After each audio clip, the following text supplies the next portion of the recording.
The great news for Miami Hurricane football fans is the Canes are 5-0 after beating Florida State 28-22 in Tallahassee Saturday night. More great news is when offensive coordinator Shannon Dawson aggressively attacks defenses and uses QB Carson Beck's skill set, the Canes can score a lot of points and they can score quickly. The key word here is when Dawson attacks aggressively. This is QB Unfiltered, my take.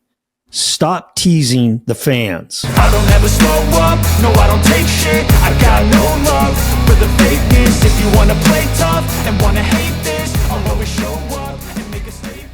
In this video, I'm going to analyze quarterback Carson Beck's performance in the iconic Miami-Florida State rivalry game, and I'm going to really focus on the Canes' 4 scoring drives. Those 4 drives had the very same characteristics. I'm also going to talk about why Carson Beck needs more pass attempts in games. And then I'm going to give you some overall observations of the game. Okay, the Canes are getting really close. They're getting really, really close. If you take the last part of the third quarter and the entire fourth quarter out of the equation, this game was pretty close to being an ass kicking. And really, it should have been an ass kicking on both sides of the ball. But the truth is, 28 points is not nearly enough. The other truth is the Canes let the Noles hang around. And anytime you do that in a football game, it becomes a potentially dangerous situation. Okay, now I'm not going to go over this hard and heavy. I did this in a video the last time when I had my plea out to Mario and Shannon Dawson to open up the playbook, but I really can't help myself, so I need to talk about this a little bit. When Dawson opened up the offense, he spread the ball around, used the entire field, chucked the rock, as well as handed it off. The Canes zipped the ball down the field and right into the end zone. Okay, so think back to this game. Those 4 scoring drives, what were the characteristics of those drives? Well, they threw the ball deep, took vertical shots. They ran a lot of screens. They ran the ball, right, giving it to Fletcher or Brown, and they ran somewhat of a more tempoed offense. In that third quarter, the first 2 drives of that third quarter really showed Hurricane fans, teased Hurricane fans, what they can do offensively. So I've said this over and over this year in the videos I've done on Miami's football team, that they've got 2 sledgehammers in the backfield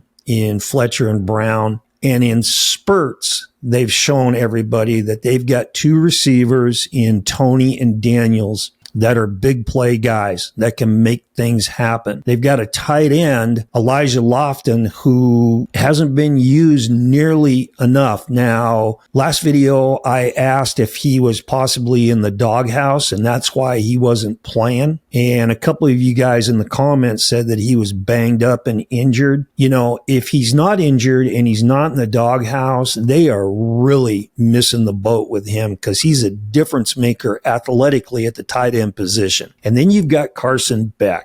Okay. And in a season where you had all of these elite quarterbacks going in a season in which a number of those guys have been just okay to what the hell is going on, Carson Beck has maintained his level as one of the elite quarterbacks in the game. You know, he started it off against Notre Dame and he's continued on. He's hit some walls in every one of these games. And a lot of that, I think, has to do with the play calling. I don't think he enjoys being a game manager. And I think that Dawson really needs to keep his thumb on the fact that Carson Beck has a tendency to drift at times where the focus isn't there 100%. Now, I could be wrong on that, but that's the way I see it. So getting back to Daniels and Toney, not just that they were featured, but how they were featured. So it was throwing the ball vertically on vertical routes or post routes.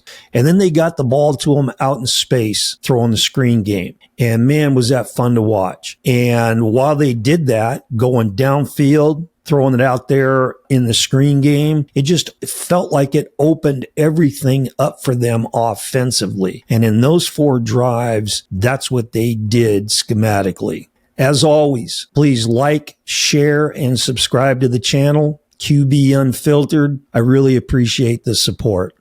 Okay, Carson Beck. In this game, he was 20 out of 27 for 241 yards and 4 touchdown passes, no interceptions.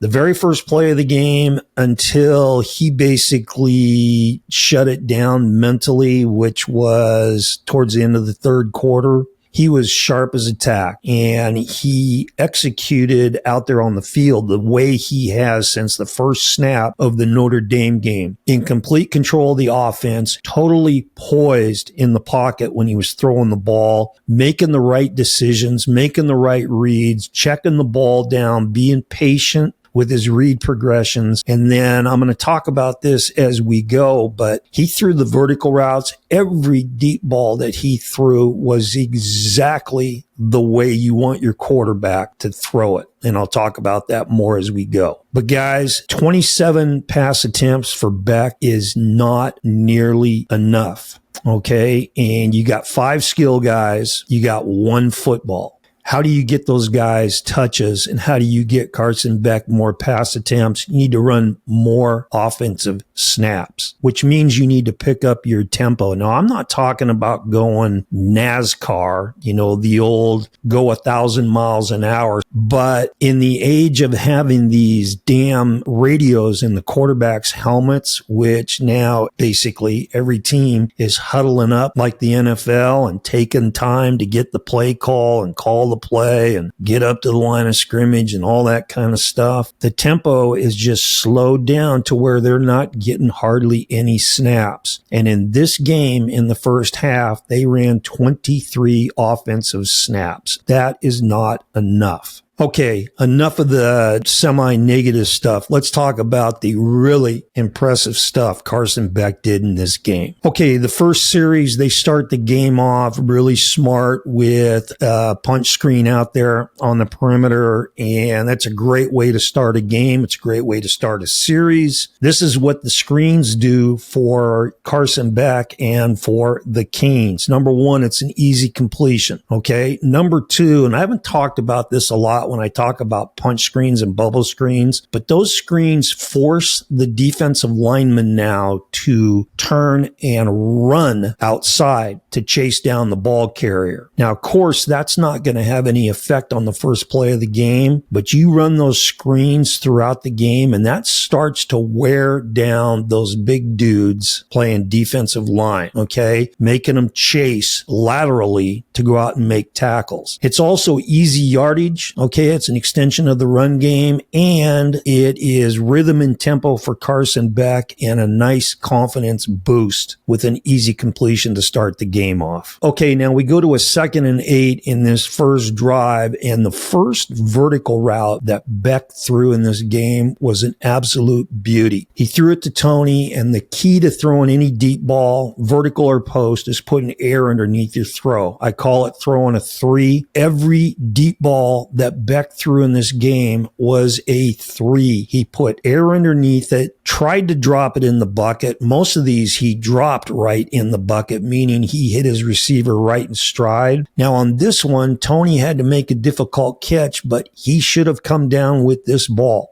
And he'll be the first one to tell you that probably. He should have made the grab on this. But Carson Beck made a hell of a throw on this. Great deep ball. Okay, we move to the second series now, and the Canes continue to take vertical shots. So this is now a post route by Daniels. And again, you don't see the Canes run a lot of these. And he blows right by the corner, and Beck throws a beautiful ball. Now, this is Carson Beck's second best throw of the game, in my opinion. And one thing I want to point out that he does here, they're running a play fake, and it's hard to see what the safety's doing on this because he's out of camera here. But if you watch what Beck does on the play fake, and right after he pulls the ball, he turns and looks to his left to either freeze that safety or move towards the left, knowing that he's going to come back and throw that post route to the right side to Daniels. This is QB 101, and great job by Carson Beck with the glance off and putting a 3 on the throw, which leads us now to the first of Carson Beck's 4 touchdown passes. This is a 4-yard slant route to Daniels versus coverage 0, and Daniels absolutely tools the cornerback on this, okay? Now, there are a few different ways that you can run a slant route against man coverage where the cornerback is loosened up like they're doing right here. There's a few ways that you can run this, but you have to do this on slant routes. On your stem, okay, he's running a 3-step stem, straight up field. You have got to either freeze the cornerback, rock him back on his heels, or get him to turn his hips in the opposite direction of which you're going to run the slant route. And what Daniels does here is he uses the old stutter and nod to the outside. Now, the corner for the Noles, number 19. Remember that jersey number because we're going to talk about him later on down the road. This nod to the outside, that guy breaks his ass jumping outside. And this is like stealing. This is pitch and catch, a gimme. All Beck has to do is put the throw on Daniels for a touchdown, but this is a hell of a route by Daniels.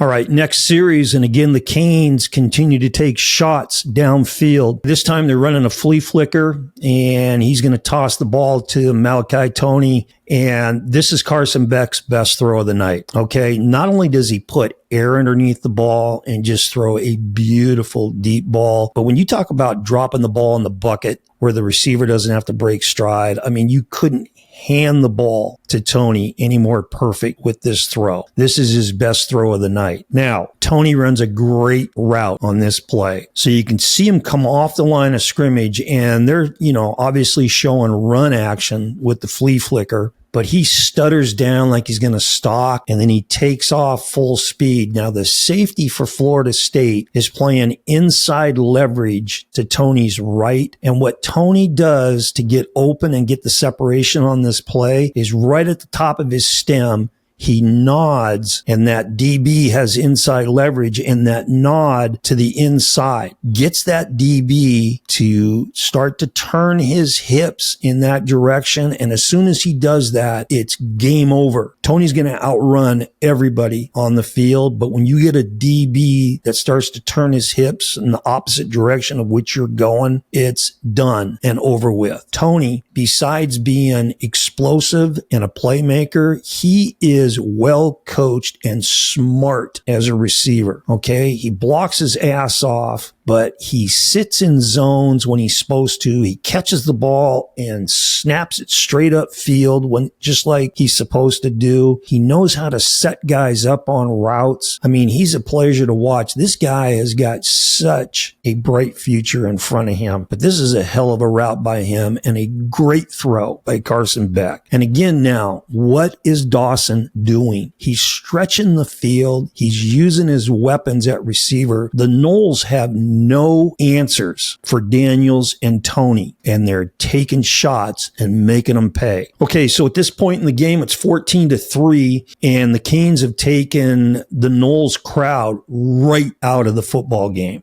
Now's the time to put your foot on their throat and not let them up. And what takes a crowd out of a game? When you come out and you attack offensively and you score, and then you score. So in the first quarter and a half of this game, Miami's taken about 3 or 4 vertical shots. And again, like I said, they're not playing in a box, a 10-yard vertical box sideline to sideline like they did against the Florida Gators. Makes a big, big difference. Okay, now we talking about putting your foot on their throat. This play right here could have been the start of doing just that. So the Canes are running a mesh route, and Florida State botches their coverage. So Toney, who's running the mesh from right to left, when he pops out of that mesh, that crossing, he's all by himself. And man, this is a shame for Toney. He catches the ball and turns on those jets of his, ends up scoring, but obviously the play was called back. They had a receiver that went upfield too early after motioning, and that's a shame for Toney and for Beck. So they had a chance to go up, 21-3 here, and this starts now a little bit of a lull at the end of the first half and at the end of the second quarter where they took their foot off the gas. So the last 3 drives for the Canes in the first half went like this: 3 plays, 7 yards and punt, 3 plays, 2 yards and punt. And then with zero urgency at the end of the half, they had 1 play, which was basically, let's hand the ball off. So they took the air out of the ball in the last 3 series of the first half, which, I'm sure that a lot of people were happy with a 14-3 lead at halftime. I'm going, wow, attack, Coach Dawson. Let's score points. Okay, so here we go with the second half. The first 2 series of the second half either made Hurricane fans really happy, it shocked Hurricane fans, or if you're like me, it frustrated you. And this is what I'm talking about. These 2 series to start the third quarter, we got a glimpse and a tease of what the Canes can do if they opened up the playbook and attacked using the whole field. Dawson immediately gets Beck into rhythm with screens, and he ran a bunch of them. They ran a tight end slip screen, they ran a bubble screen, they ran punch screens, and they ran a jailbreak screen.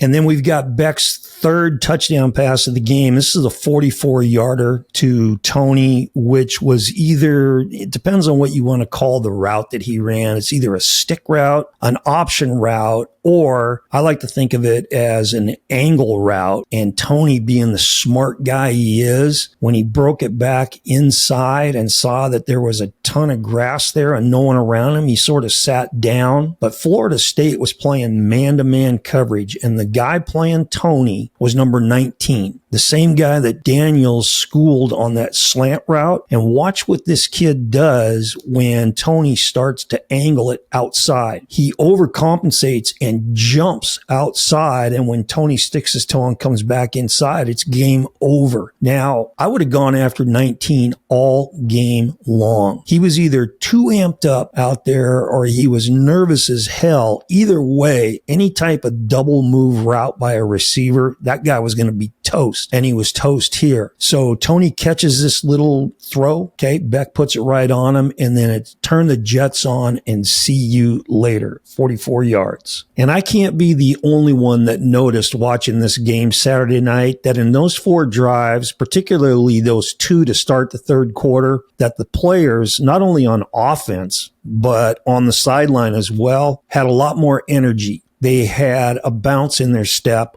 and a big ass smile on their face. Okay. And also part of that, getting the ball to guys in space. Don't forget about the little reverse that they ran to Marion, the receiver, for a big chunk gain. So again, you're getting the ball to dudes that can run out on the perimeter with the reverse, with the screen game, and you're attacking vertically downfield as well as handing the ball off to Fletcher and Brown. Okay, and then Carson Beck's 4th and final touchdown pass of the game was this little 37-yard jailbreak screen to C.J. Daniels. Now, Daniels gets a couple of nice blocks here. The first one is by Malachi Toney, who does a hell of a job cleaning up on a DB. But I think the key block on this screen is from the left guard, who gets out. He makes a block on a defender, which allows Daniels to cut off of his ass to the inside, and then it's a sprint to the goal line. So you don't see the Canes run a lot of jailbreak screens, and they're really, really effective when you can get your offensive linemen out in front to where they're getting hats on defenders or they're making defenders run around them, which gives the ball carrier lanes to run into, and you got receivers that have some jets on them. It's a hell of a play. This also starts the pattern for the rest of the game for the Canes. So this needs to be cleared up by Mario. So you've got, I think, a lack of focus on both sides of the ball, and you got sloppy play on both sides of the ball, and now you start to get the dumbass, selfish personal fouls that start showing up. And in football, guys, there are 2 things that are going to get your butt beat faster than anything. The first one is bad special teams play, and the second one is dumbass, selfish personal fouls. That is going to jump up and bite them in the ass at some point in time in this season. That needs to be taken care of. All right, here's some observations on the game. I am so glad that Florida State has maintained their Seminole nickname, the pregame tradition of the Seminole on horseback with the flaming spear, the tomahawk chop, and the chant. That is iconic college football. I'm so glad that they've kept all that stuff. Next, Florida State's offensive coordinator, Gus Malzahn, he puts a ton of pressure on defenses because what he does offensively forces the defense to play assignment perfect football. He has a lot of eye candy with motions and guys running fake poles and crossbucks and crisscrossing, and he's tempoing it at the same time. And he's relying on the fact that you're going to have defensive guys that aren't going to be disciplined, that are going to do their own damn thing, and he's going to end up hurting them. And you saw that on the first drive, that big gash play where they hit the running back on that wheel or rail route coming out of the backfield. That was a situation where Miami's linebacker, who had the running back in man, put his eyes in the backfield to see what in the hell Castellanos, the quarterback, was doing, and lost sight of his guy. And so, Malzahn puts a ton of pressure on defenses. You may be asking yourself, well, what happened on that first drive? They went down the field pretty easy, and all that. This is how this works with a tempoed offense. So all week long, Miami's defense is going against their scout team, who is trying to replicate Florida State's speed and execution on offense. I don't care how good your scout team is in practice. There is a big, big difference when Miami's starting defense lines up in a real game against the real thing, and Florida State's dudes that are operating that offense at that speed. It's just different than practice. And it takes you a drive or two to get used to the rhythm and the speed of what you're seeing with the Noles offense. And I think we saw this in the game. Okay. And they basically slammed the door on Florida State's offense until that fourth quarter when, there was some relaxation on the defensive side. And of course, Castellanos was a gamer and a competitor. They had that 19 play drive where they were on the field for a long stretch of game. But you take that 19 play series out, you take that first drive out, and Miami slammed the door on a pretty difficult offense to defend. Now, this leads me to another point, and this drives me nuts. This has been happening now way too much in college football and the NFL. Florida State did this in the game. It's now become an epidemic where punt returners are fair catching punts inside their 5-yard line. Guys, it's very, very simple. As a punt returner, you put your heels on the 10-yard line. Any ball that's kicked over your head, let it go. And you're seeing this more and more and more, to the point where this isn't slapdick player stuff. This is on the coaches.